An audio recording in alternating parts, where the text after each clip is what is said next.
wa ala alihi wa ashabihi ajma'in. Amma ba'd. Puji dan syukur kami panjatkan kehadiran Ilahi Robbi atas nikmat yang telah diberikan kepada kita, terutama nikmat iman, nikmat Islam, nikmat sehat walafiat, sehingga kita bisa hadir di masjid dengan harapan niat, langkah serta duduknya kita mendapatkan ridho dan barokah dari Allah Subhanahu wa Ta'ala. Amin ya rabbal alamin. Salawat serta salam kita sampaikan kepada junjungan kita Nabi Muhammad Sallallahu Alaihi Wasallam beserta keluarganya, para sahabatnya, dan kita sebagai pengikutnya. Semoga mendapat syafaat di yaumil akhir nanti. Amin.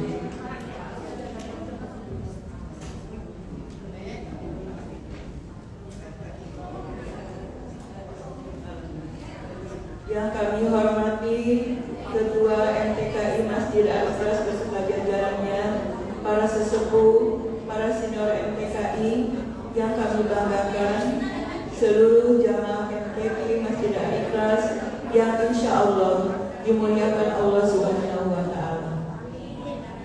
Hari ini adalah pelajaran Riyadhus Shalihin. Sebelum pelajaran dimulai, marilah kita membaca Ummul Quran, yaitu surat Al-Fatihah.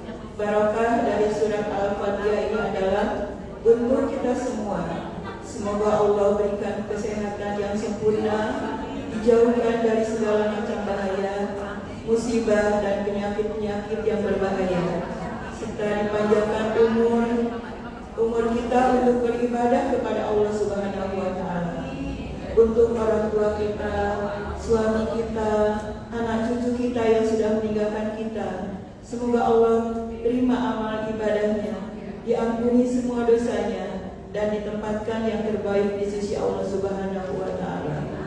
Kita doakan apabila hari ini teman-teman kita, jamaah MTKI yang kurang sehat, semoga Allah angkat penyakitnya dan Allah berikan kesembuhan yang sempurna. Amin.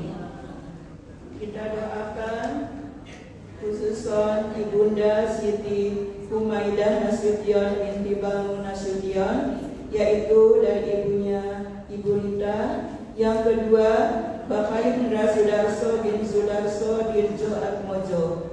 Yang ketiga, Bapak Mardinan bin Ahmad Sobirin. Dan yang keempat, Ibu Roslaini binti Bagindo Amin. Yang kelima, Ibu Ikim. Yang keenam, Ibu Jubaidah binti Pulan. Dan yang ketujuh, Ibu Rodia. Semoga Allah angkat penyakit saudara-saudara kita ini. Oh, yang meninggal Ibu Jubaidah yang yang diwakili. Baiklah, kita awali pertemuan ini dengan bersama-sama membaca Al-Hadiyah wa Bikul Sholihat wa ila hadratin Nabi Al-Fatihah. A'udzu billahi minasy syaithanir rajim. Bismillahirrahmanirrahim. Alhamdulillahi rabbil alamin. Ar-Rahmanir Rahim. Maliki yaumiddin. Iyyaka na'budu wa iyyaka nasta'in. Ihdinas siratal mustaqim. Siratal ladzina an'amta 'alaihim ghairil maghdubi 'alaihim waladdallin. Amin. Untuk selanjutnya yaitu pembacaan Asmaul Husna yang akan dibimbing oleh Ibu Wiwin. Kepadanya waktu dan tempat kita silakan.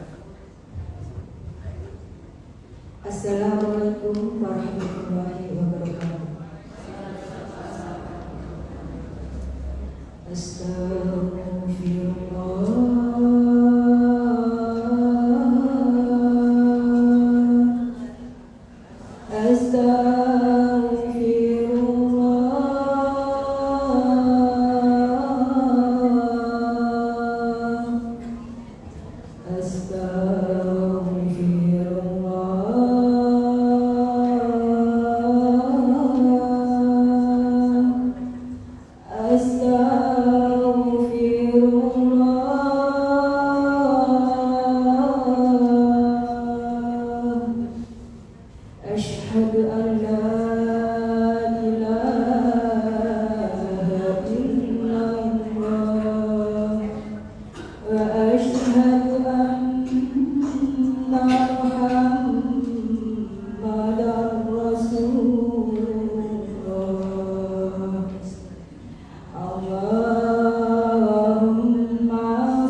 Tujuannya, koordinasi dengan DKMP seperti apa, pengurusnya siapa, pokoknya banyak gitu. Tanggalnya terus harus kita tentukan. Setelah selesai, saya ajukan ke sana. Dalam pengajuan itu saya tidak berani dong mencari orang dulu. Takutnya beliau bisa. Nah, saya janji ke sini. Akhirnya menjelang 3 bulan keputusan itu datang. Setelah itu ditolak kita ya, karena katanya pengajuannya itu 2 tahun sebelumnya. Akhirnya saya minta tolong lagi Bu, nggak langsung berhenti, minta tolong lagi lah ke Bu Hindari. Kemudian Bu Hindari itu karena umrohnya melalui beliau. Saya minta ke ustadznya yang pembimbingnya, minta ke sana, ternyata tetap ditolak. Jadi itu usaha saya bukan berarti saya itu cari yang biasa, enggak, ada juga usaha saya gitu Bu ya. Nah ini mumpung masih 1 tahun, apabila ibu-ibu punya kenalan, referensi, silahkan ajukan ke saya. Nanti kita sama-sama menghubungi ustadznya. Setelah nanti saya akan hubungi melalui DKM seksi dakwah. Jadi itu mungkin karena kemarin usulannya, pengennya kenapa nggak yang bagus apa? Nah ini saya jelaskan ya Bu. Kalau memang ibu-ibu semua punya, saya kayaknya biar ini, saya nih ini, silahkan ajukan ke saya.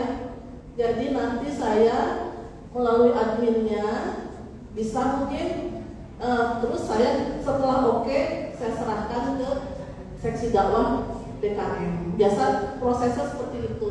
Jadi saya mohon apabila ada ibu-ibu yang mungkin mendengarkan di mana, ini bagus Bu, tapi harus yang terkenal. Kalau di sini memang harus yang terkenal Bu, karena katanya di kampung-kampung kan ustadz-ustadz yang biasa katanya. Nah jadi kita tuh ditunggu-tunggu harus yang bagus gitu. Sebetulnya yang kemarin udah bagus. Waktu muda itu sering di TV Bu, saya suka mendengar. Makanya begitu ada referensi itu, saya kasih. Tapi mungkin karena Bu Gadis tuh lebih kenal, ustadz itu beliau sudah pernah dipanggil di rumahnya katanya. Jadi kemarin itu begitu proses. Kalau menurut saya sih bagus ya, ilmu itu tetap tergantung niat kita. Tetapi katanya tidak sesuai dengan tema. Mungkin karena tema kemarin kan tema anak muda Ibu. Jadi ya, nah itu mungkin saya silahkan dari sekarang untuk masih agak lama. Kalau ada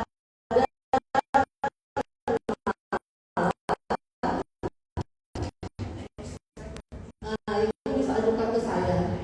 Tapi saya juga tetap berusaha sedang mencari. Jadi kita sama-sama nanti siapa yang connect. Saya tadinya mau apa tuh dari Jogja itu profesor apa tuh sempat rektor apa itu. Saya belum pernah dikasih ini akademisi pikir saya. Tetapi saya mikir lagi dari Jogja, transportnya berapa, nginepnya berapa, akhirnya udah mau tuh. Tapi saya batalkan waktu itu karena biaya lebih banyak gitu ya. Jadi saya mohon maaf apabila kemarin kurang memuaskan, tapi pada dasarnya dalam pelaksanaan kemarin sudah bagus. Ibu-ibu saya sangat puas, ibu-ibu banyak disiplin ya Bu ya. Jadi kita memang harus begitu teratur sesuai ikut aturan, jadi semuanya berjalan lancar. Itu saya tunggu apabila ada ibu-ibu yang mau mengusulkan siapa yang nanti akan mengisi maulid di sini. Saya akan kenalkan juga ibu-ibu, kayaknya banyak yang baru ya. Dari RT Ibu, bawa tuh. Ini Ibu mohon berdiri Ibu. Ini dari RT 15, koordinatornya Ibu Yuniarti. Mudah-mudahan Ibu istiqomah ya terus di RTK Ibu. Ini juga ada Ibu Yuni dari RT 11, jadi RT 11 sekarang ada tambahan ya. Ibu berdiri Ibu.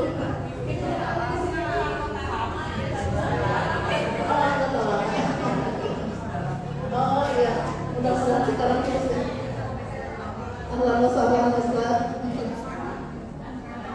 Mungkin itu aja pertemuan dari saya ini ya. Wassalamualaikum warahmatullahi wabarakatuh.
Bismillahirrahmanirrahim.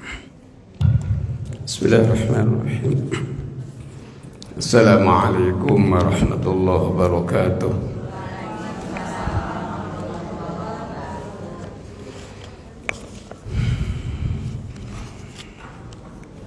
Bismillahirrahmanirrahim. Alhamdulillahilladzi ja'ala al-Islam tariqan sawiyah. Wassalatu wassalamu ala man la yantiqu 'anil hawa in huwa illa wahyu yuha. Sayyidina wa habibina wa qurrati a'yunina Muhammadin Mustafa wa ala alihi wa ashabihi ahli sidqi wal wafa ma ba'da. Sebelum kita mulai membaca hadis, mari kita baca umul kitab. Semoga kita semuanya diberikan oleh Allah panjang umur, sehat walafiat, diberkahi oleh Allah SWT, dimudahkan segala urusan kita, dan juga yang sakit semoga Allah segera sembuhkan, dan ahli kubur kita mendapatkan ampunan dan maghfirah serta maghfirah, diterima amal kebaikannya, dijadikan kuburnya taman syurga. Ala hadina lana wa lahumul fatihah. A'udzu billahi minasyaitonir rajim. Bismillahirrahmanirrahim. Alhamdulillahi rabbil alamin. Arrahmanir rahim. Maliki yaumiddin. Iyyaka na'budu wa iyyaka nasta'in. Ihdinas siratal mustaqim. Siratal ladzina an'amta 'alaihim ghairil maghdubi 'alaihim waladdallin. Amin. Ighfirlana walidayna amin. Alhamdulillah wa syukurulillah. Segala puji serta syukur senantiasa kita panjatkan kepada Allah SWT yang selalu dan banyak memberikan kita bermacam nikmat iman, Islam, sehat walafiat, sehingga kita bisa hadir di majelis ta'lim Masjid Al-Ikhlas ini. Semoga apa yang kita pelajari menjadi ilmu yang manfaat dan berkah. Amin ya rabbal alamin. Sampai bab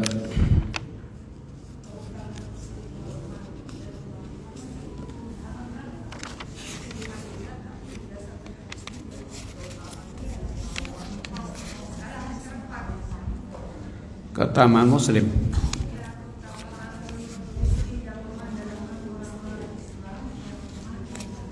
Oh iya, iya. Abi Hurairah ya.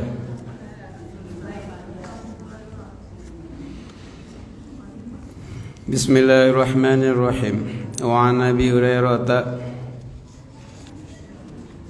radhiyallahu anhu an Rasulillah sallallahu alaihi wasallam qala innahu la ya'ti ar-rajulul 'azimu as-saminu yawmal qiyamah la yazinu 'inda Allahi janaha ba'udatin. Muttafaqun alaih. Siapa yang baca? Bismillahirrahmanirrahim.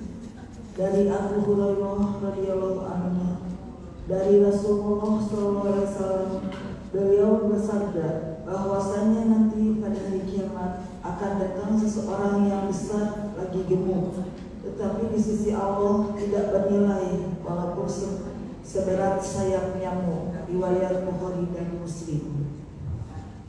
Iya. Nanti dari kiamat ada orang yang gembrot. Kenapa Bu? Gembrot. Gembrot apa? Gemoy. Gembrot, gemuk, gede, besar, gemuk. Tapi nggak ada harganya. Sampai kalau ditimbang Harga dia dengan sayap nyamuk aja masih kalah dengan sayap nyamuk. Padahal nyamuk satu aja nggak ada harganya, apalagi sayapnya. Gitu. Ini hadis bukan mencela orang yang gemuk, bukan. Bukan. Maknanya orang itu mau gemuk, mau gembrot, mau gemoy, mau krempeng kayak triplek, ya, itu nggak masalah, nggak mas. Mau banyak duit, mau enggak, fakir, miskin, kismin, ya, itu nggak dinilai dari sisi itu, nggak, ya. Yang penting satu muslim penting. Yang penting satu muslim atau muslimah kalau ibu-ibu. Dinilai pertama kali iman dan Islamnya. Dia Islam atau enggak, dia iman atau tidak. Kalau bicara tentang Islam berarti lahir syahadat, ya. Kemudian hatinya beriman, meyakini dan mengamalkan ajaran-ajaran Islam. Penting. Jadi kalau mukmin sekedar syahadat ditandai dengan, kalau mukmin ditandai dengan syahadat, ya. Kalau Islam konsekuensi daripada syahadat yaitu amal soleh, penting. Jadi maka tidak sama orang Islam sama tidak Islam, nggak sama. Karena Islam itu sebagai syarat utama, ya. Yang kedua setelah dinilai Islam atau tidaknya adalah amal ibadahnya, bukan kondisi badannya, bukan. Jadi yang ditimbang bukan badannya. Kalau ibu-ibu beli sapi korban ditimbang apanya? Badannya. Karena sapi nggak punya iman, ya. Masa sapi itu syahadat dulu, sapi lo syahadat mau pakai korban kan ya? Enggak, jadi. Ya. Nanti ada sebagian orang datang gemuk tapi nggak ada nilainya. Dan juga ada orang juga udah krempeng nggak ada harganya juga. Ada juga gemuk ada nilainya, ada harganya karena ada iman dan Islamnya. Ada orang yang krempeng juga ada nilainya juga gitu. Pokoknya intinya pesan dari hadis ini ditulis supaya bisa. Pesan-pesan dari hadis.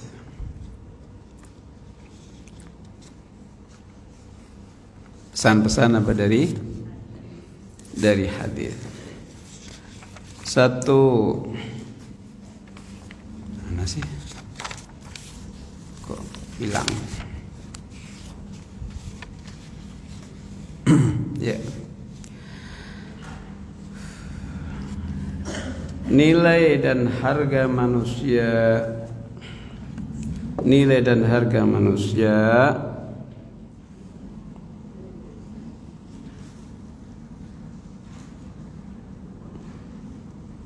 dilihat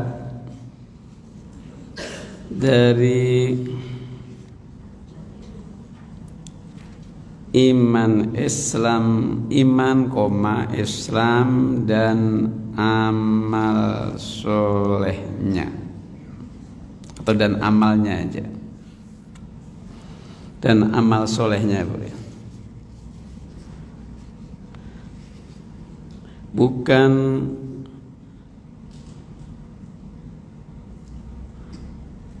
postur tubuhnya dan ketampanannya atau kecantikannya, tidak. Ya.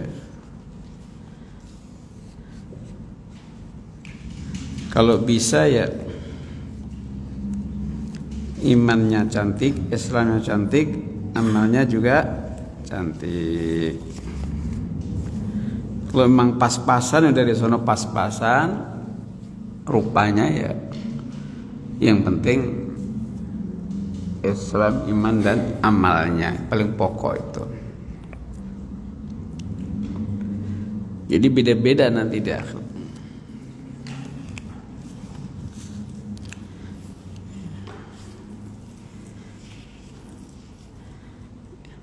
Yang kedua, seorang muslim atau muslimah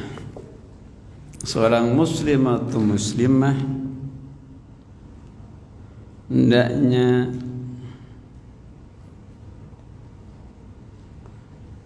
memperhatikan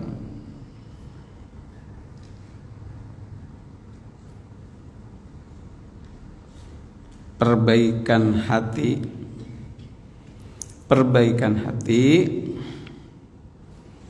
dan amal soleh sebelum mempercantik lahirnya. Sebelum apa? Mempercantik lahir. Jadi yang dipoles itu hatinya, amal solehnya. Di awal kalinya, nanti baru indah mempercantik lahir.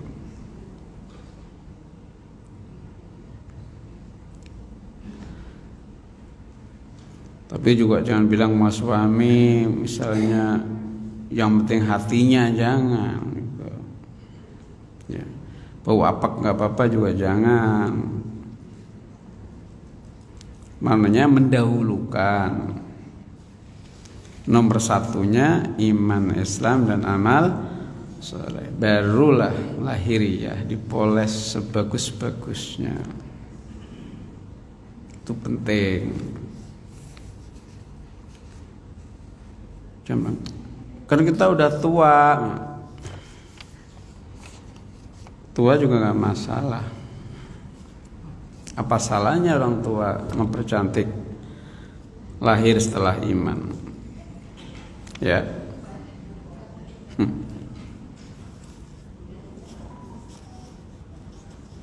Tapi jangan kok keluar dipercantik di rumah.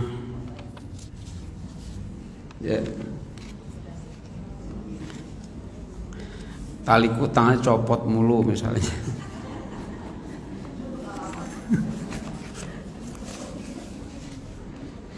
Pakai daster seminggu gak dicuci. Gitu kan. Hah?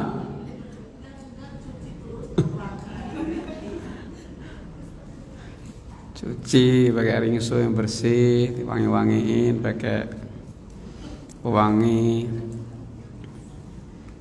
jemur, setrika pakai spray. Apa namanya spray ya? Spray biar wangi gitu.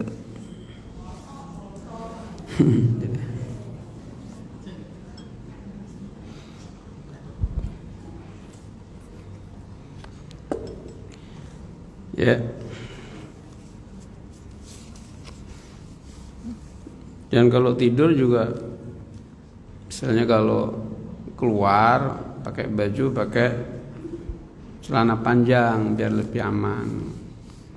Jangan sebalik, pergi-pergian pakai gamis tapi dalam nggak ada celana panjangnya.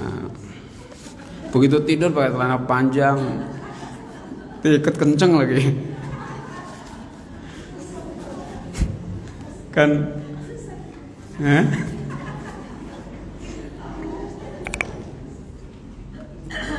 ini kan ajaran agama, Bu. Bener gak? Suaminya mengapa pengen susah? Parah.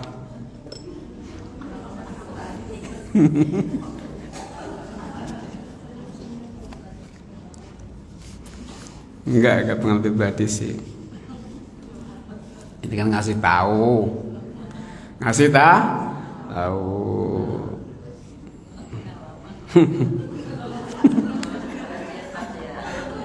Ibu-ibu begitu kan? Ya lah. Begitu suami mengapa ini sudah tua? Jangan, nggak boleh.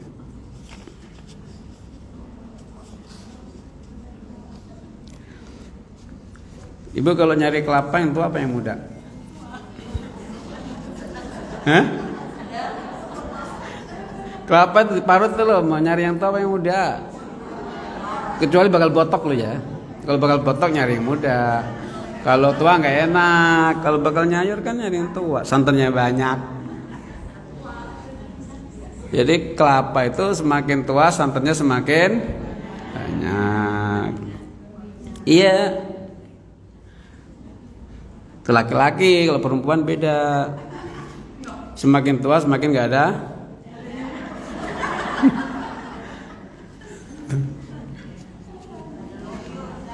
Ya benar, coba aja. Kiaki nikah perawan, punya anak gak? Punya anak gak? Punya. Kalau dibalik, jejakan nikah nenek-nenek, udah peot, bisa punya anak gak?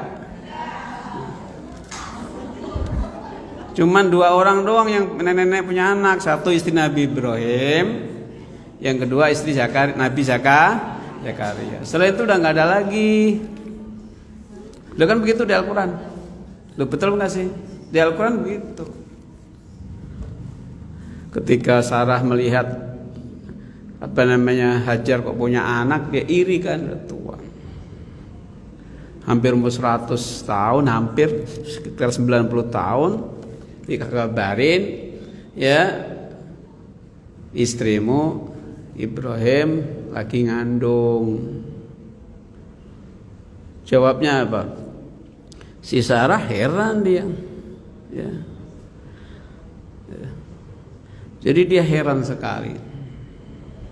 Jadi dijawab, kamu kenapa heran? Ta'jabina min amrillah. Kenapa kamu heran urusan Allah? Ya. Jadi di sini cuma 2 orang nenek-nenek yang bisa punya, itu Sarah sama istri Nabi. Sekarang namanya Hannah nggak salah. Ya, paham Bu? Ini ilmu ini, bukan jorok, bukan. Ya ilmu. Memang ilmu tak ada yang jorok juga, tapi harus dijelasin. Ya. Makanya kenapa ya istri Nabi itu banyak, karena untuk mendakwakan hal-hal yang tidak pantas diketahui kecuali oleh para istri gitu. Kalau laki-laki nyampein kan jorok. Ada hal-hal yang penting. Paham ya Bu? Ini pelajaran dari hadis. Maka kita sekarang tidak usah banyak ngurusi orang lain. Seperti pilkada, yang menang ya udah biarin menang. Toh nanti juga di akhirat tidak ditimbang itu jadi pilkada apa enggaknya kan? Bener nggak? Ya. Dorong ribut-ribut, marah-marah tetangga gara-gara beda pilihan. Ya, lana amaluna walakum amalukum. Amal kita, amal mereka, amal mereka. Gitu. Kita kembali kepada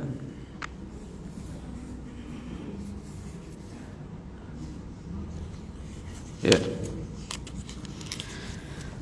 Lanjut ya. Itu 2 pelajaran dari hadis, pesan-pesan dari hadis. Pesan-pesan dari hadis.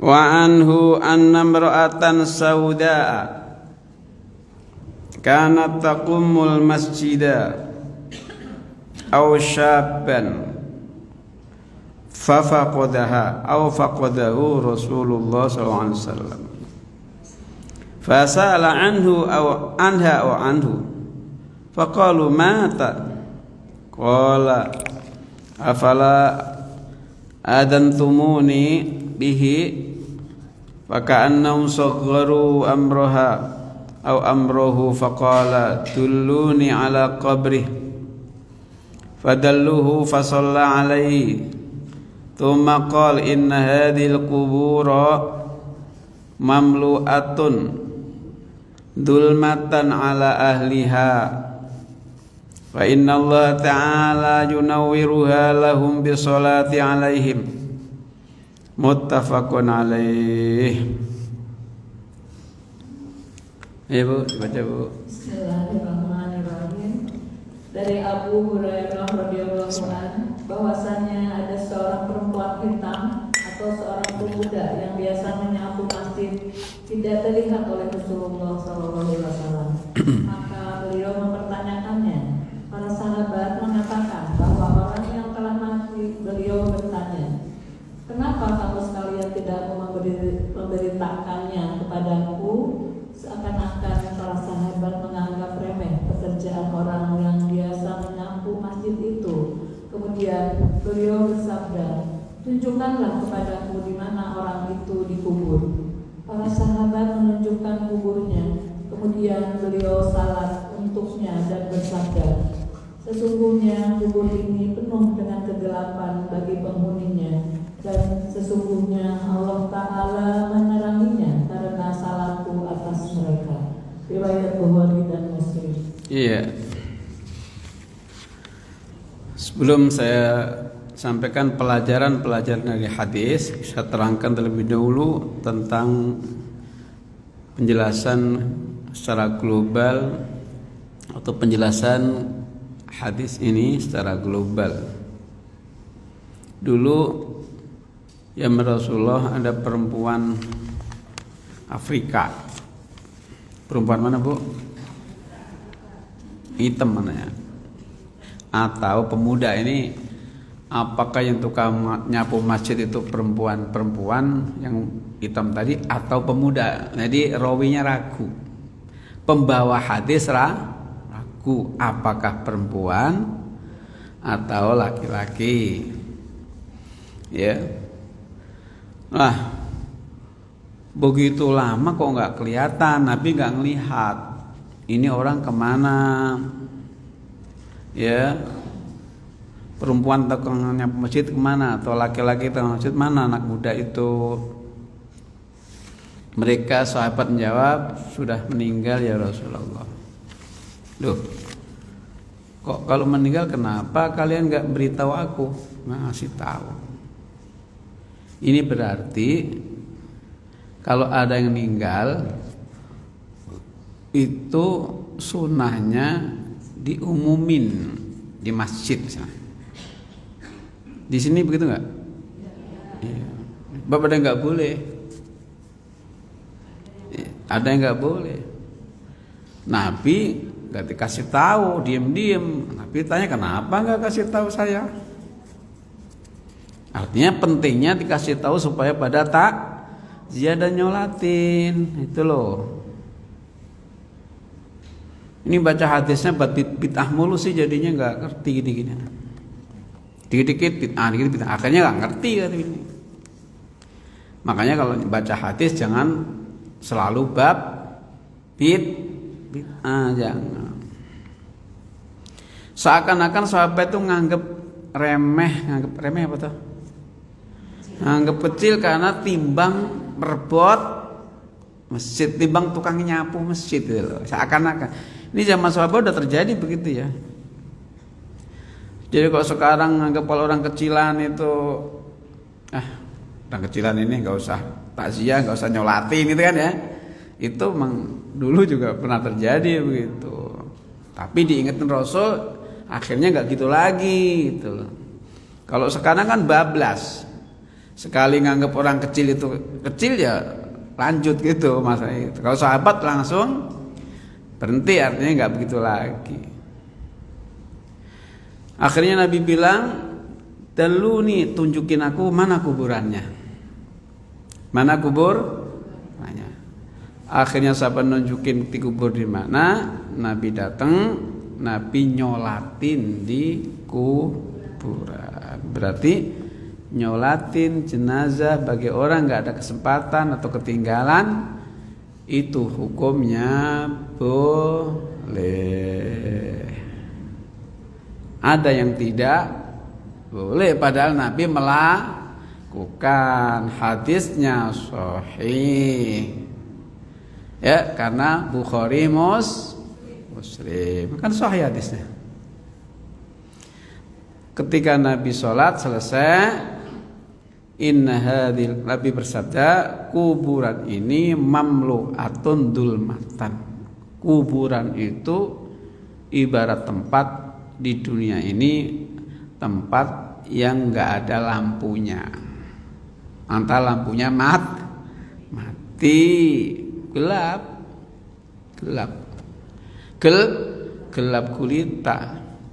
Nah bilang sesungguhnya sholatku ini akan dapat menerangi kuburan yang gelap. Nah, artinya gimana? Bahwa ziarah kubur itu jauh maupun dekat itu hukumnya sunnah masyru'.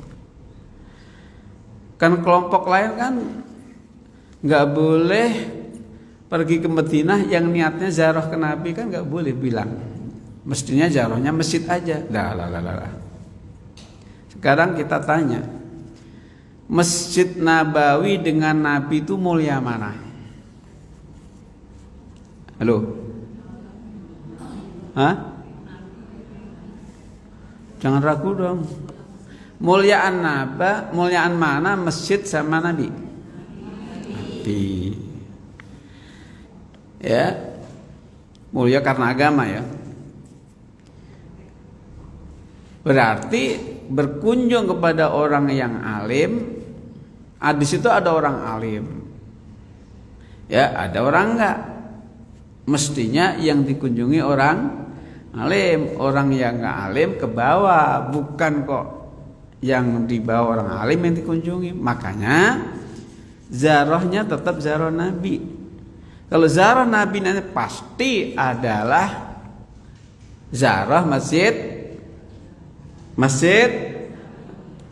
Saya terangin lagi. Kalau mengunjungi Masjid Nabawi tidak mesti ziarah Nabi. Paham? Kalau ziarah Nabi pasti menziarahi masjid. Betul apa enggak? Misalnya ibu ke Masjid Nabawi, sholat di masjid, di belakang lah, enggak ke Raudhah. Berarti ibu-ibu menziarahi Masjid Nabawi tapi tidak ziarah kepada Nabi. Kalau ibu-ibu ziarah ke Raudhah, ke makam Nabi, otomatis ziarah ke Masjid Nabawi karena makam Nabi adanya di Masjid Nabawi. Gitu loh, Bu. Makanya bukan kok ziarah Nabi enggak boleh. Yang boleh Masjid Nabawi, salah besar. Ya, itulah pemahamannya. Ya, dengan dalil la tushaddur rihal, dalam hadis tidak boleh diperberat bepergian kecuali 3 masjid. Maksudnya gini, tidak boleh memaksakan diri berkunjung di beberapa masjid kecuali 3 masjid. Bukan kok tidak boleh berkunjung kemana-mana kecuali 3 masjid. Lah berarti ke Lembang nggak boleh dong. Ya, wisata nggak boleh dong. Bukan gitu Mas. Ya. Jadi konteksnya Mas, ibu maksain ziarah, nggak punya duit dipaksain sampai ngutang-ngutang. Mengunjungi Masjid Al-Jabar. Di mana itu?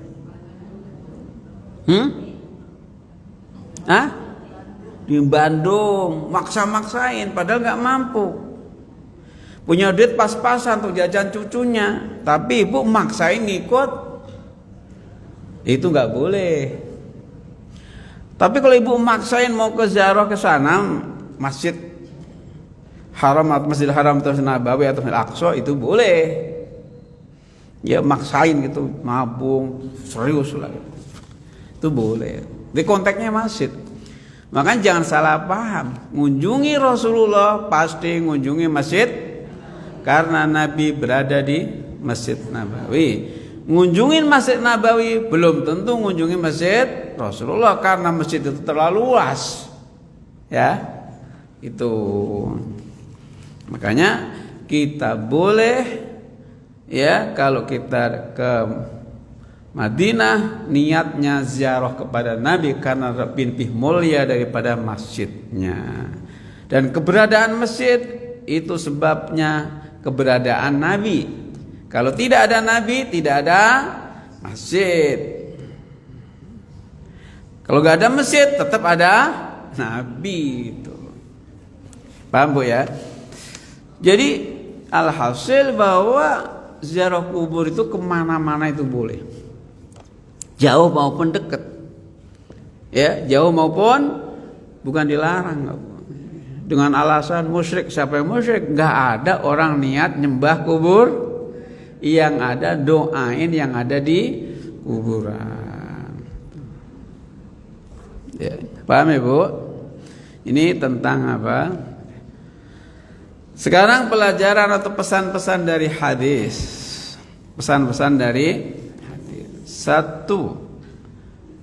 Keutamaan dan kemuliaan membersihkan masjid.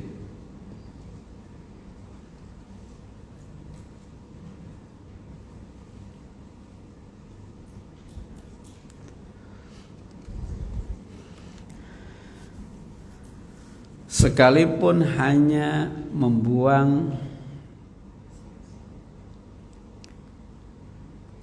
sampah yang sangat kecil,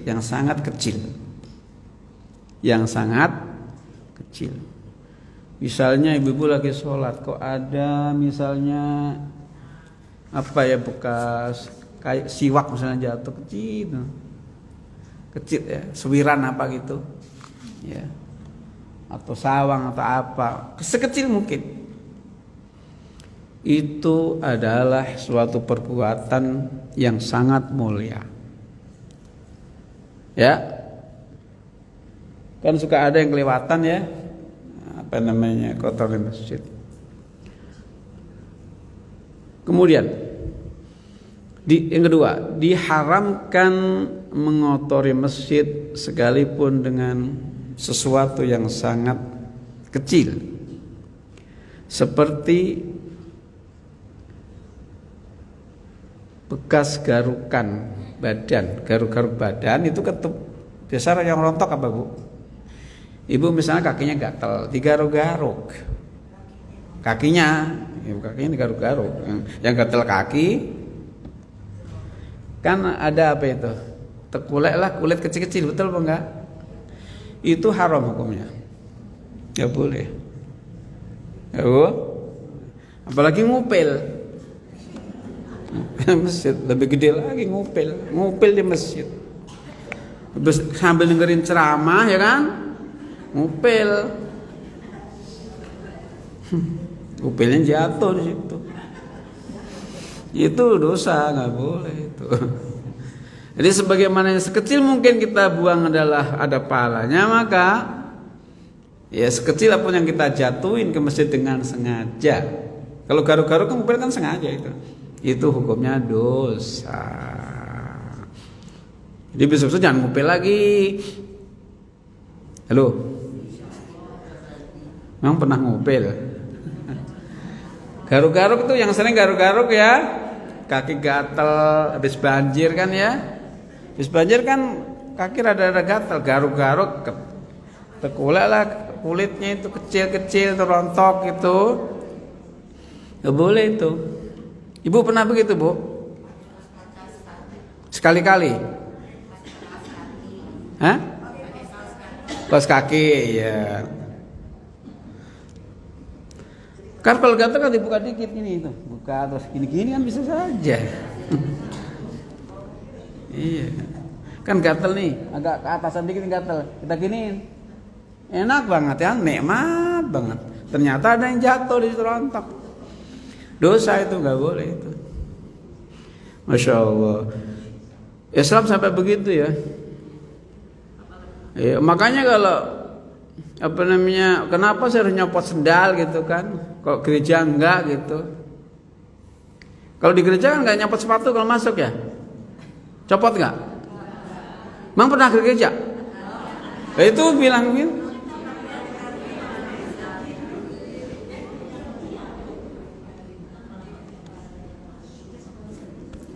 Ya. Karena apa? Gereja itu mau dikotori, mau BAB-in misalnya, diberakin, nggak dosa. Tapi kalau mereka yang berak sendiri loh ya, bukan kita. Kalau kita dosa karena kita nyakitin tetangga. Ya. Kalau masjid beda, makanya copot buka sendal. Udah ngatain, umat Islam apaan suka nyolong sendal di masjid gitu. Ya iyalah, sendal dicopot, gereja nggak bakal hilang lah. Gimana sih? Kan gitu. Ini nyala-nyala umat Islam paling jelek di masjid nyolong sendal gitu. Nyolong umat Islam. Beda antara umat Islam dengan Islam. Paham maksudnya, Bu? Jadi kalau yang salah umat Islam, jangan Islam disalahin. Yang melaun itu orangnya, bukan Islamnya itu loh. Sama aja. Memang masuk masjid supaya nggak kotor masjidnya, dibukalah sandalnya. Kalau dicolong umat Islam, Islam tidak nyuruh gitu loh. Jadi jangan sampai disalahin Islamnya, umat Islam. Kemudian yang banyak korupsi umat Islam, ya iyalah di Indonesia banyak umat Islam. Kemarin belum lama itu si Sandra Dewi suaminya non muslim nyolong korupsi di mana itu Belitung apa si Bangka apa Pinang Bangka Pinang apa itu kenal kan Sandra Dewi kenal nggak? Itu suaminya itu dituduh pencucian uang dengan kerjasama dengan tambang timah itu yang di Belitung itu. Disita itu mobilnya, 2 apartemen Sandra Dewi yang dia katanya hasil dia sendiri ikut disita. Iya kan? Itu Katolik baru 1 itu. Jadi jangan yang korupsi umat Islam. Ya umat Islam lebih banyak. Yang korupsi pasti banyak. Itu loh, Bu. Kok Ustaz tahu aja Sandra Dewi? Bukan masalah Sandra Dewinya. Tadi kan judul nyolong. Korupsi. Saya bukan bahas Sandra Dewinya. Korupsinya bukan hanya umat Islam. Yang banyak umat Islam. Iya, karena mayoritas umat Islam. Tapi Islam tidak bisa disalahkan karena Islam tidak pernah menyuruh nyuri gitu.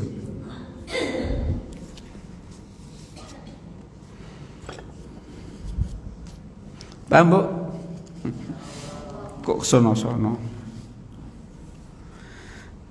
Pertama, yang kedua ya. Yang ketiga sekarang.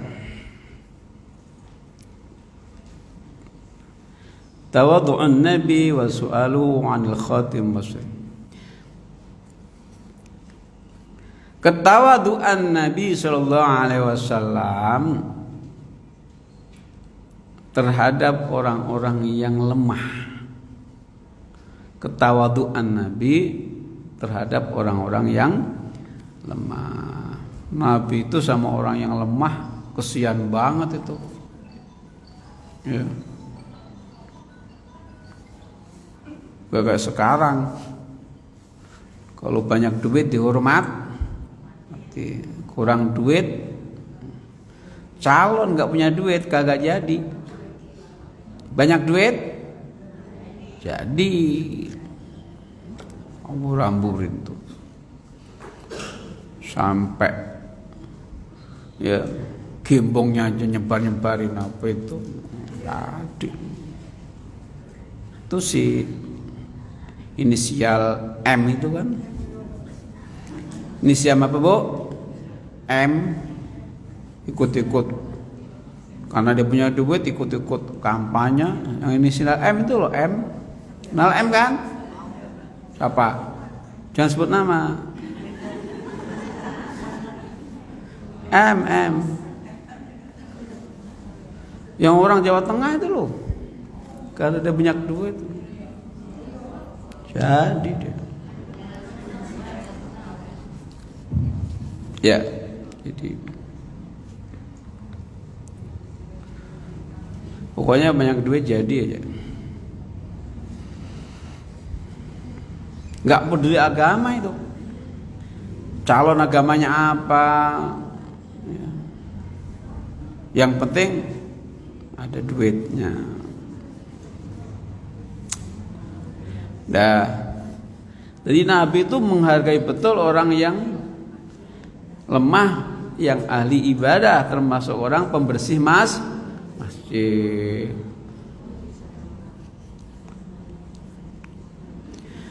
Yang keberapa? Keempat ya. Pelajaran keempat.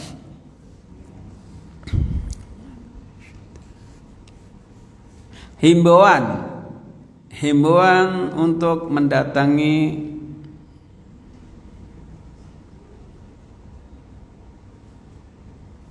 dan mengsolatkan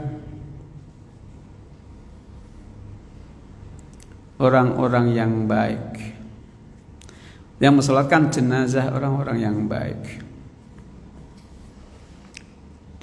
Himbauan untuk mendatangi dan mensolatkan orang-orang yang baik. Soleh mananya?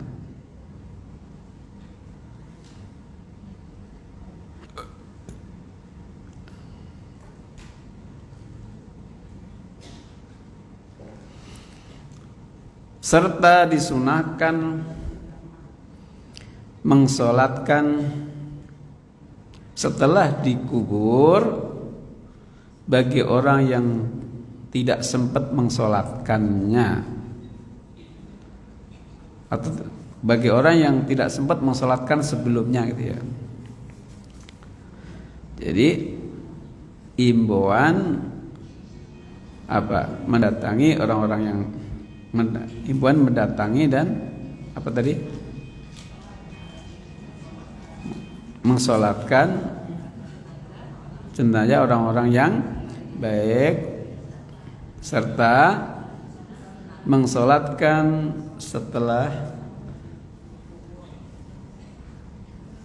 di kuburan gitu ya. Setelah dikubur bagi yang belum sholat, sempat sholat sebelumnya. Jadi itu masih sunnah gitu. Jadi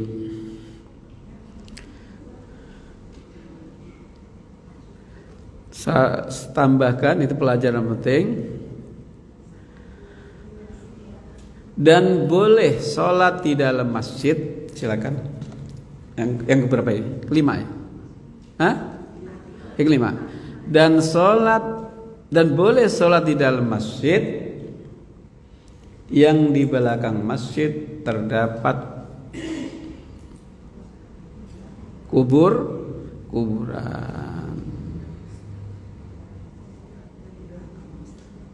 Belakang sini maksudnya ya, bukan sono ya. Ya. Iya. Jadi kalau di dalam masjid itu yang belakang sono, pas sholat itu loh, sapnya depannya sini. Tapi kalau sisi bangunan ya di luar masjid itu depannya adalah sana, di luar masjid ya, belakangnya sana. Di belakang masjid berarti sana, depan masjid berarti sana, karena madepnya ke sana. Kalau sholat madepnya kan ke sana, beda gitu loh. Kadang-kadang berantem gara-gara mana sih depan sebenarnya sih? Yang depan sana apa sana? Tergantung. Kalau di dalam masjid depannya imaman sini, belakangnya sana. Tapi kalau di luar depan yang sana, belakang sana, berbalik gitu. Artinya andaikan mini masjid belakang ada kuburan, kalau di kampung-kampung banyak, itu boleh, nggak haram. Karena apa? Ada sekat, ada dinding. Satu. Yang kedua, tidak ada orang niat terlintas dalam hatinya bahwa dia sholat di masjid itu nyembah kuburan. Apa niatnya begitu? Enggak, gitu loh. Ini kadang-kadang nggak boleh gimana? Nggak boleh itu kalau sengaja ngadep kuburan dan nyolat nyembah kuburan, nggak boleh, musyrik. Tapi kalau sholat dalam masjid yang ada kuburannya, kagak terlintas bahwa dia nyembah kuburan. Pasti niatnya nyembah Allah. Seorang muslim sudah tahu gitu-gitu. Jadi jangan suudzon kepada orang. Jadi makanya akalnya rada digunain dikit. Paham, Bu? Punya akal rada digunain dikit. Lah kalau banyak gak bisa, dikit-dikit bilang haram. Berarti digunain dikit dulu, nanti baru banyak. Dikit aja belum mampu. Nanti kalau digunain banyak, stres. Udah stres akhirnya apa? Depresi, meningkat menjadi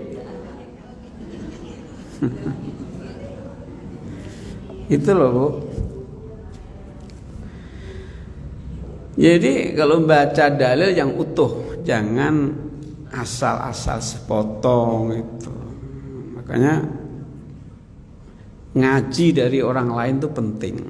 Kalau ngaji gurunya hanya itu aja, ya nggak ada tambah ilmu. Sebab kalau gurunya itu tuh aja, dia bilang haram bid'ah, ya udah yang lain nggak boleh haram itu bid'ah. Padahal gurunya on. Ya, akhirnya mulutnya ikut apa? Orang gurunya pinter aja murid gak pinter-pinter. Lah bener apa enggak sih? Ayo Bu, jawab jujur Bu. Gurunya pinter banget, diajarin. Ya. Baru bulan yang lalu sekarang jangankan 1 bulan, itu pulang itu udah lupa itu. Padahal gurunya pinter banget nanya sampai dalilnya neretik lah pokoknya apa disebutin sekarang. Nyampe rumah, tadi Ustadz bahas apa? Saya lupa. Padahal itu gurunya pinter, muridnya pada on, apalagi gurunya on, ya on terus kali. Masya Allah. Makanya nyari guru yang pinter, yang on. Jadi kalau membatasi diri dengan satu guru pasti on aja, pasti. Sebab ada istilah banyak guru banyak ilmu, sedikit guru nggak punya guru, tidak berilmu. Gurunya on, gurunya pinter, enggak, lama-lama salah pinter. Karena kalau digesek terus kan lama-lama kan Ibu kan pernah gesek ATM kan ya? Kalau ada duitnya ya keluar, nggak ada duitnya sama aja. Guru ada ilmunya, digesek terus lama-lama keluar kan gitu. Mungkin salah pencet atau apa kan bisa jadi. Astagfirullah nanti.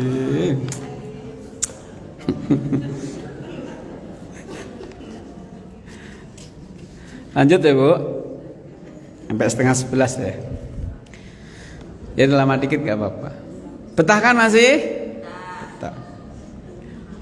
Nah, kalau nggak betah ya nanti on terus.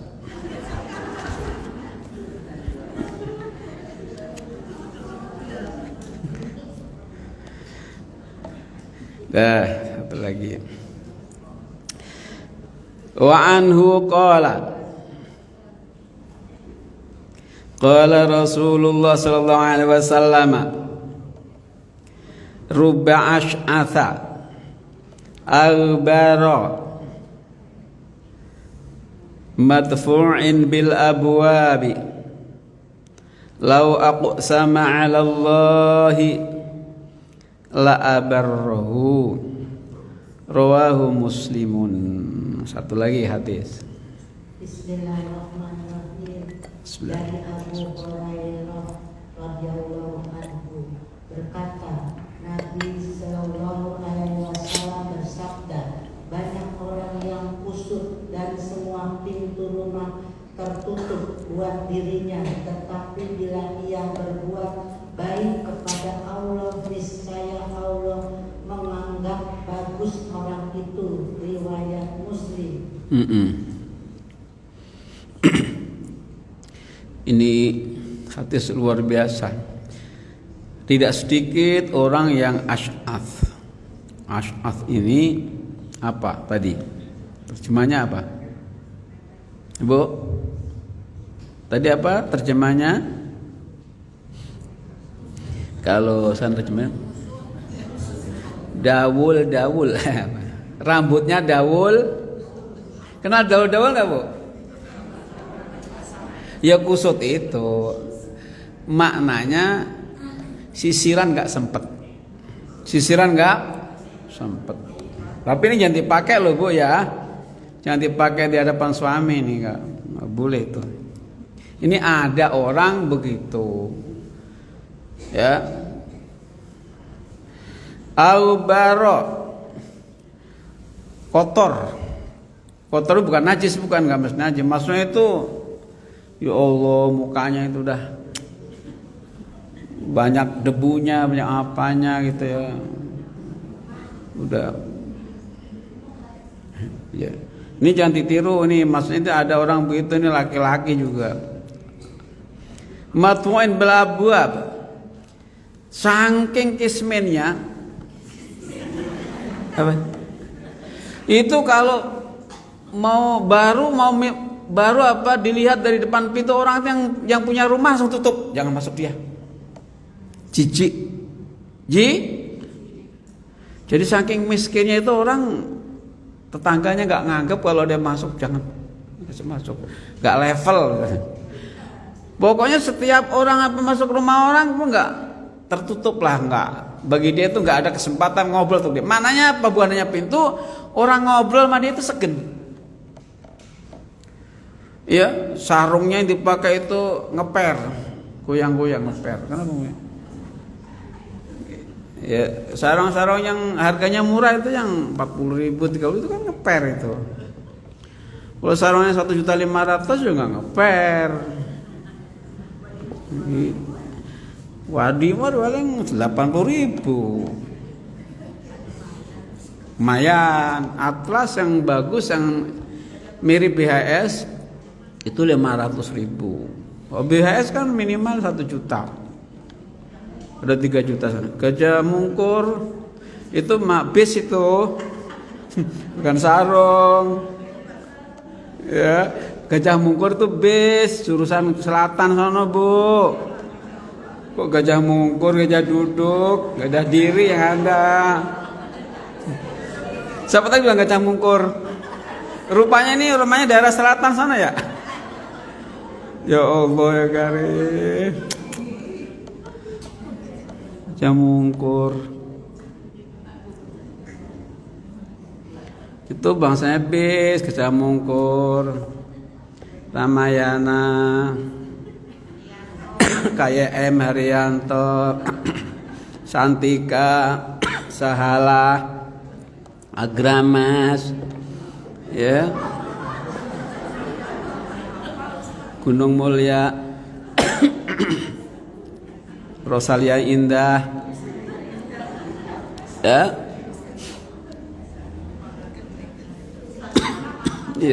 iya.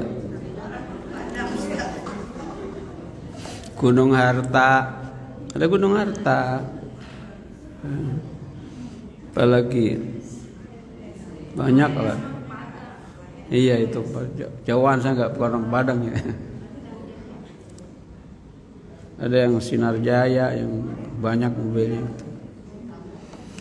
Jadi termasuk gajah mungkur, ya. Itu bukan sarung, bis. Ini berarti nggak pernah beli sarung suaminya berarti. Ibu, pernah beli sarung suami nggak beli sendiri? Biasanya suami beli sarung nggak cocok juga kan? Iya, beli sendiri. Iya, beli sendiri. Yang ada biasa suami beliin istri itu ada cocok. Cuman kalau beli yang pantas diketawain sama tukangnya, beliin BH misalnya, ketawain lo laki-laki suami, Bakal apa Pak gitu? Ya bakal istri lah, bakal siapa? Diketawain kalau beliin biaya istri itu. Iya.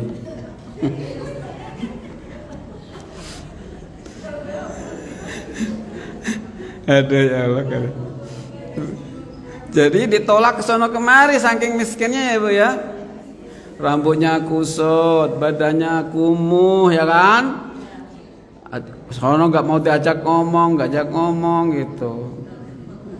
Tolak banyak orang lah pokoknya nggak punya temen lah. Tapi kalau dia sekali bersumpah kepada Allah, maknanya atas nama Allah, doanya langsung dikabulkan.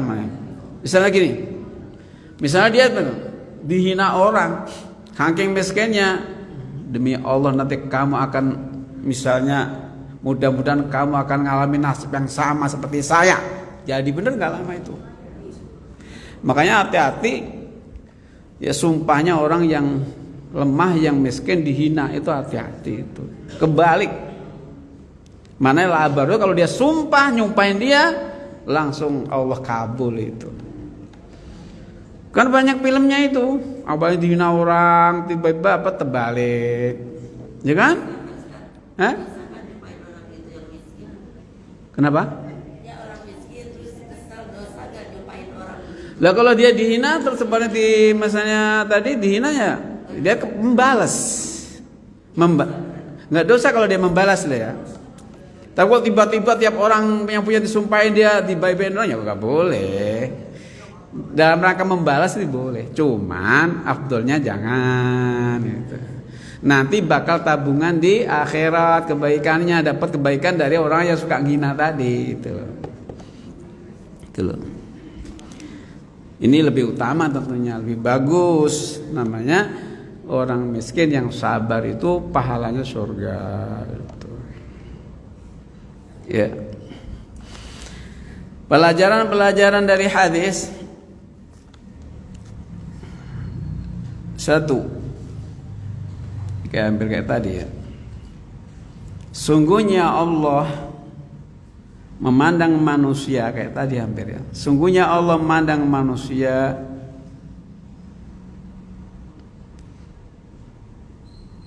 dari hati dan amal solehnya.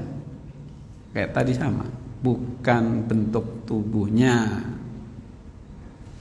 Ya.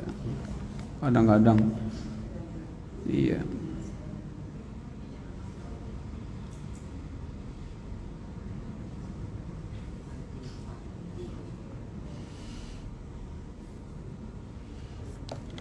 Yang kedua, satu belum. Sungguhnya Allah tidak memandang manusia dari sisi apa tadi? Sungguh Allah memandang manusia dari sisi hati dan amalnya, bukan dari sisi bentuk tubuhnya. Yang kedua,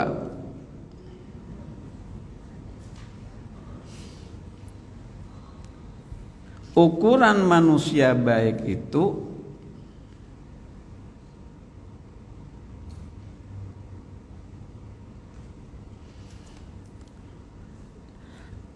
ukuran manusia baik itu dilihat dari sisi amalnya, bukan penampilan lahiriahnya. Karena banyaknya harta, dari sisi amalnya, bukan dari sisi lahirnya. Bukan lahirnya dari sisi gitu ya. Bukan lahirnya dari sisi banyak harta atau mulia nasabnya, keturunannya. Jadi enggak kok keturunan orang baik nanti. Bukan dilihat lahirnya dari sisi banyaknya harta atau nasab yang mulia, tidak, atau mulianya nasab, tidak. Jadi cuma dua tentunya. Jadi ini betapa Islam itu adalah tidak pandang bulu dalam apa? Mengukur manusia baik dan tidaknya. Ya. Enggak kalau anaknya pejabat langsung mulia juga enggak. Ya. Anaknya kiai langsung dia mulia enggak, kalau dia enggak mulia ya enggak jadi mulia. Jadi mulia itu dengan amal bukan dengan nasab. Maka tidak boleh membanggakan nasab. Amal kita lah kita perhatikan, bukan amal orang tua kita. Kayak model itu. Nasab itu keturunan tuh. Nasab. Kenal nasab gak sih? Silsilah keturunan dulu. Ya, keturunan. Anaknya pejabat atau tidak, anak kiai atau tidak misalnya. Sekalipun kadang-kadang dalam Islam itu juga kalau menikahkan anak itu juga dilihat nasabnya juga. Tapi tidak satu-satunya, nanti paling tidak agamanya kan gitu kan. Ya. Makanya kalau kita menghormat seseorang karena kayanya, itu 2/3 agama kita itu lenyap itu. Lenyap. Makanya menghormat orang karena amaliyahnya, bukan karena banyak hartanya, bukan karena jabatannya. Kadang-kadang ada orang pejabat datang berdiri nyambut kayak apa tuh. Giliran ada orang soleh ya naik motor butut biasa aja. Kadang-kadang itu gitu. Ceramah pakai motor butut diketawain. Maka orang yang baik itu memang menyesuaikan diri kalau punya. Kalau kita misalnya punya rezeki ya pakaiannya memang harus bagus itu. Ya, sebab begini. Kecuali nggak punya lain soal. Dia mampu, seseorang alim mampu beli pakaian yang mahal, beli. Sebab pakaian akan bicara di hadapan Allah. Ya, kenapa kamu mahal dibeli? Ya Allah, saya dibeli untuk ibadah dia. Loh, kita akan bicara. Dan Allah suka dan senang orang kemana kali berikan nikmat, Allah tunjukkan nikmat itu kepada Allah SWT gitu. Ya, itu penting juga. Duitnya banyak tapi pakaiannya nggak semenggah, nggak boleh juga. Itu berarti menghina Allah, dikasih apa? Kan tanda syukur juga itu kalau memanfaatkan nikmat yang Allah berikan. Seorang pengajar, ya, pakai mobil yang bagus dia punya, mampu, asalkan bukan hasil korupsi ngomongin orangnya, boleh-boleh saja. Orang mobil ngutangnya boleh, ya Bu ya. Tuh satu saat kan yang banyak kan mobilnya ngutang itu. Halo. Kalau nggak ngutang nggak punya, akhirnya demi kebutuhan itu.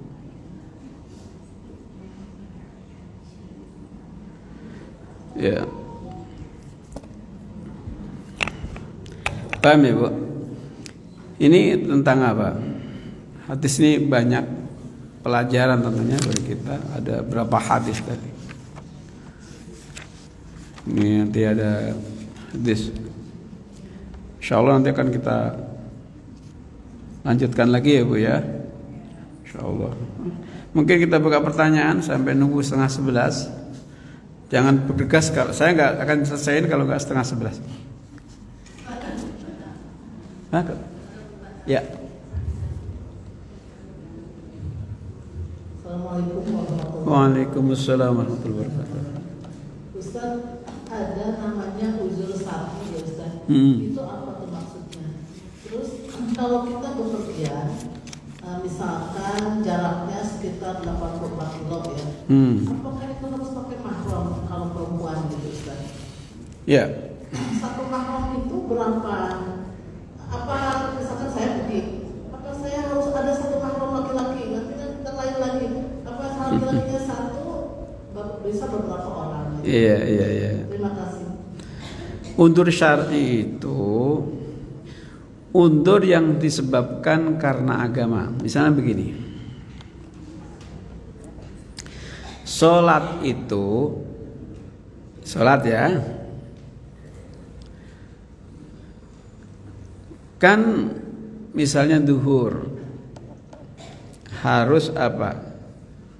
4 rakaat. Kalau normal, asar pun demikian, isya pun demikian, ya, maghrib 3 rakaat. Tapi karena ada udzur karena kepergian,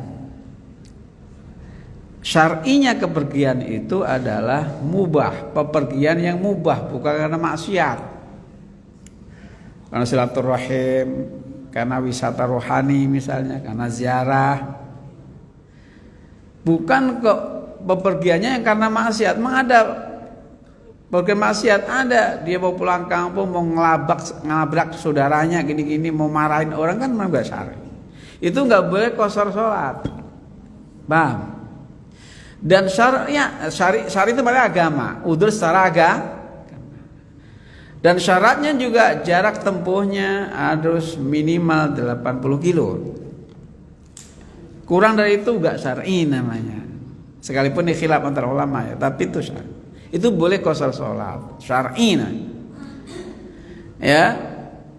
Jadi setiap udzur yang syar'i itu yang berkaitan dengan agama, bukan maksiat mananya. Itu boleh qasar salat. Itu misalnya udzur syar'i. Ya. 80 minimal. Sini mana? Megang mendung belum tentunya. Tugu sebelum puncak belum karena sekitar. Sukabumi udah. Sukabuminya mana? Ya. Cisaat misalnya itu ke Sukabumi itu udah 90 kilo nggak salah itu. Iya antara itu. Kalau Cipanas itu udah 80 belum? Cipanas ya kali ya. Ya Cianjur. Cipanas kan masuk Cianjur kan? Udah belum itu? Iya. Tugu sebelum puncak itu belum. Memang syar'i namanya. Ada ketentuannya Islam dan ada apa? Musafir sendiri itu pepergian sendiri ya harus tidak maksiat gitu. Bahasanya tidak maksiat. Minimal yang mubah, syukur-syukur silaturahim taat sebagainya. Ya, itu namanya syar'i. Jadi udzur yang terkait dengan agama itu syar'i, namanya agama itu. Mengenai mahram. Mahram itu siapa sih? Bukan muhrim loh ya. Kalau muhrim itu orang sedang nyandang ihram haji atau umroh itu namanya. Yang berihram itu muhrim. Ini mahram. Mahram awalnya orang yang haram dinikahi. Mahram, maknanya orang yang haram dinikahi. Ya. Atau orang yang tadinya apa namanya? Atau orang yang tadinya orang lain cuman sudah menikah. Misalnya seorang laki-laki nikah kepada seorang perempuan, itu namanya sudah jadi mahramnya. Ya. Jadi atau pertama suami mahram itu. Yang kedua adalah orang tua. Jadi kalau perempuan mesti laki, mahram itu laki ya, jangan perempuan mahram. Terus saudara. Orang-orang baik saudara kandung maupun saudara sesusu itu udah mahram karena nggak boleh nikah. Pokoknya orang nggak boleh ngapa-ngapain dia itu, dicolek-colek, dalam colek dinikahin maksudnya ya. Itu jadi mahram. Kakek termasuk, paman, pakde itu termasuk mahram. Nah, jadi dalam kata Nabi, orang yang keluar dari rumah seorang perempuan tentunya keluar yang membahayakan dirinya, yang takut ada apa-apa, itu mesti ada pendampingnya, mahramnya. kecuali jarak dekat yang dijamin amannya. Misalnya beli sayur ke depan sana, masa harus ngajak suami? Harus ada mahram. Dan afdolnya ada temen itu ya, nggak sendiri, itu afdolnya. Sebab kalau ada teman, maka kalau nggak ada sama sekali, maka seorang perempuan yang rame-rame tahu nggak?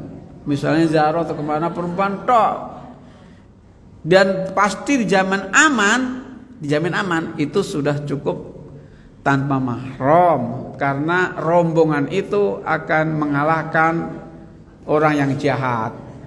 Contohnya kambing itu banyak itu ya, kumpul-kumpulan kambing, ada harimau satu, yang menang siapa?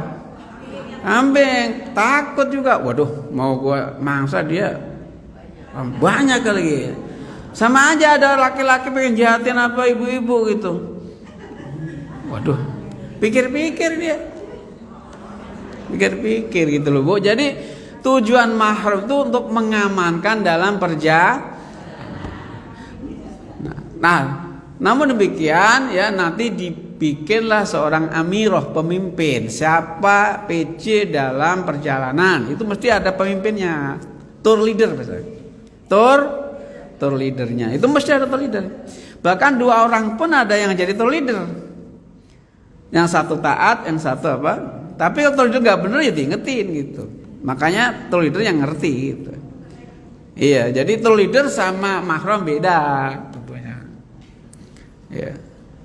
Paham ya? Jadi tidak serta-merta harus begini, enggak gitu. Ya, jadi kalau rombongan ibu-ibu tanpa, kalau satu misalnya ibu-ibu harus satu suami, harus ada mahram sebagainya, ya itu ya olok itu. Ya kalau misalnya bangkunya juga bisnya pas-pasan misalnya kan, juga harus bayar. Orang ibu-ibu pergi aja nabung, enggaklah sekaligus, bener kan Bu? Kok nggak ngaku sih? Nabung apa enggak sih kalau jalannya kadang-kadang sih? Nggak blek itu kan? Karena blek susah juga, yang bakal bayar kreditan seragam gimana? Itu di sana, bukan ibu-ibu sini, bukan. Makanya sehingga ya resiko pembayaran itu kan juga masalah juga Bu. Akhirnya nggak jadilah kemana-mana gitu. Ya paham Bu ya. Jadi jangan sampai harus ada orang satu. Saya ngajarin siapa itu gitu. Makanya bacalah kitab fikih secara gamblang. Kalau orang baca hanya hadis, gak tahu pemahaman ulama, pasti gak paham. Ini hadisnya begini, menurut lo begitu, tapi menurut ulama gak begitu, gitu loh. Makanya ada ustadz kondang tanya rukun wudu ada berapa? Ada 2 lah. Rukun wudu 2, basuh muka sama apa dia bilang itu?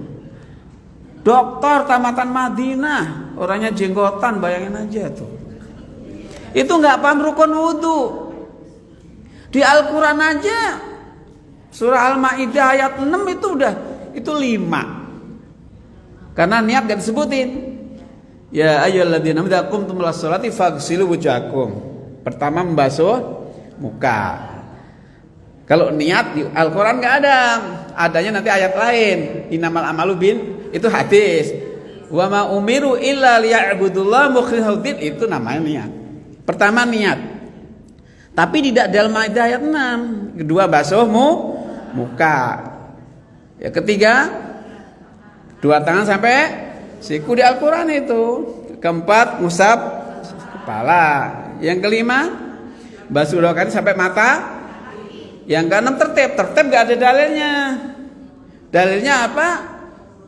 Allah urutin itu namanya tertib.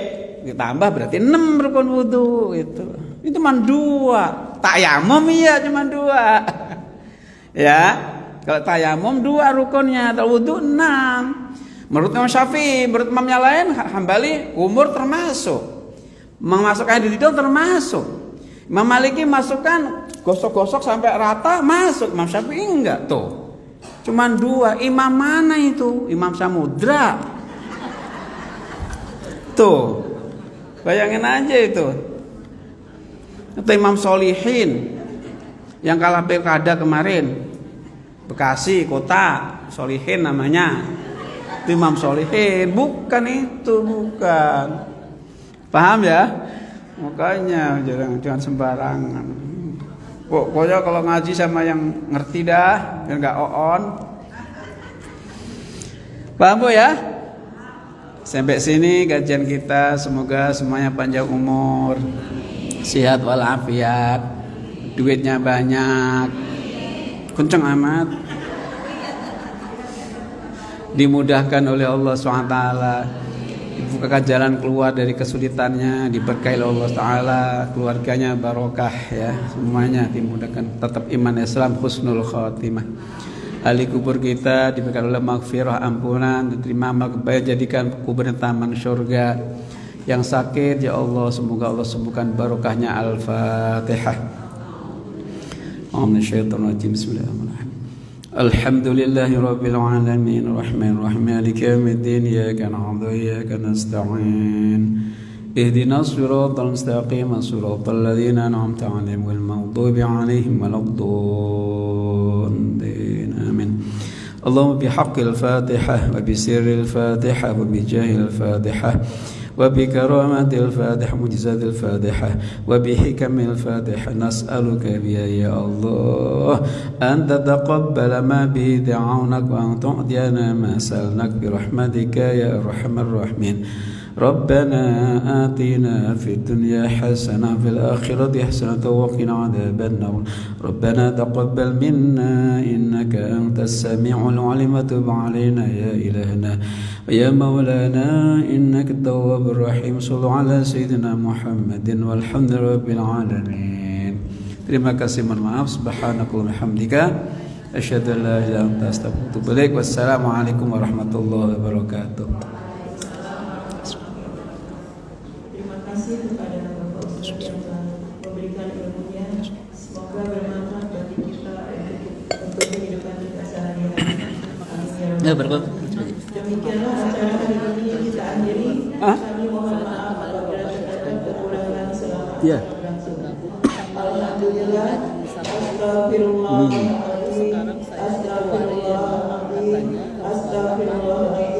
Subhanallah wa bihamdika, asyhadu an la ilaha illa anta, astaghfiruka wa atubu ilaik.